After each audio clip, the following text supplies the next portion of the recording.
Si Rupa Goswami, isang maluwalhating personalidad. Ang mga deboto sa Gaudiya Vaishnava Sampradaya ay kilala rin bilang mga Rupanuga sapagkat sila ay sumusunod sa mga yapak ng dakilang acharya na ito.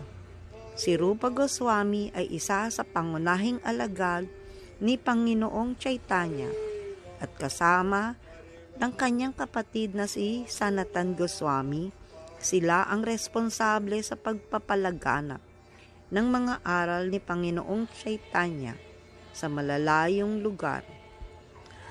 Bagamat may 8 taludtod lamang na direktang isinulat ni Chaitanya Mahaprabhu, ang Sri Sakstakam, ang 6 na Goswami ang nagdala ng kanyang mga turo sa mundo sa pamamagitan ng pagsulat ng maraming aklat upang gabayan ang mga naghahanap ng espiritual na landas pabalik sa Diyos sa pamamagitan ng bhakti.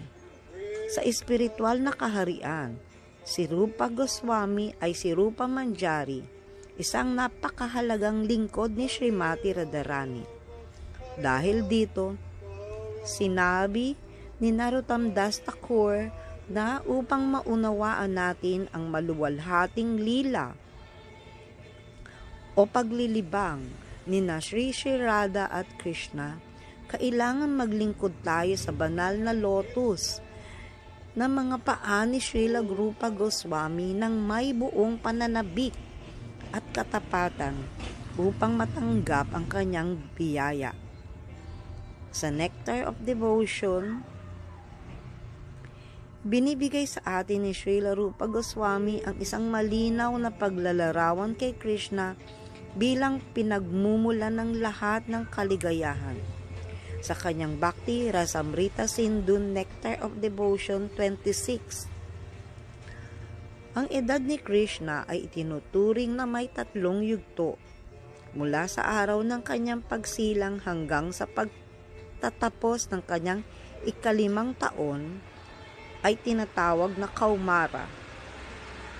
Mula sa pagsisimula ng kanyang 6 na taon hanggang sa pagtatapos ng 10 ay tinatawag na Pauganda.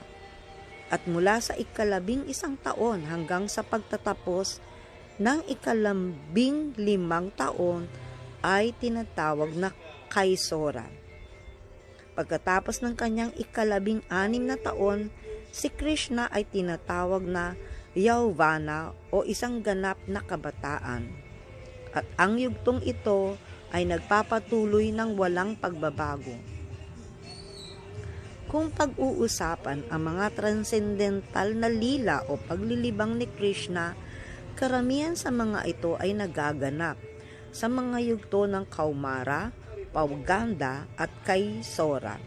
Ang kanyang mapagmahal na pakikitungo sa kanyang mga magulang ay nangyayari sa panahon ng kanyang Kaumara na edad. Ang kanyang pakikipagkaibigan sa mga batang pastol ng baka ay naipapakita sa panahon ng Pauganda, samantalang ang kanyang pakikipagkaibigan sa mga gopi ay ipinapakita sa yugto ng Kaisora. Natatapos sa mga lila ni Krishna sa Vrindavan sa pagtatapos ng kanyang 15 taon. At pagkatapos nito ay inilipat siya sa Mathura at Dwarka, kung saan naganap ang iba pang mga lila. Ibinibigay sa atin ni Srila Rupa Goswami ang isang malinaw na paglalarawan kay Krishna bilang bukal ng lahat ng kasiyahan. Sa kanyang Bhakti Rasamrita Sindhu, narito ang ilang bahagi ng paglalarawang iyon. Ang edad ni Krishna sa Kaisora ay maaring hatiin sa 3 bahagi. Sa simula ng kanyang Kaisora, iyon ay sa kanyang 11 taon. Ang kinang ng kanyang katawan ay nagiging napakaliwanag, na ito ay nagiging sanhi ng labis na baba o lubos na pagmamahal. Gayon din, may mapupulang gilid ang kanyang mga mata na may lumalambot at umuusbong na mga buhok sa kanyang mga katawan. Sa paglalarawan sa unang bahagi ng kanyang kaisora edad, sinasabi ni Kundalata, isa sa mga taga Brindaban, sa kanyang kaibigan,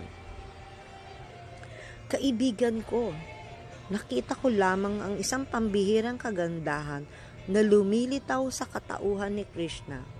Ang maitim niyang kulay ng balat ay kahawig ng batong hiyas sa Indranila.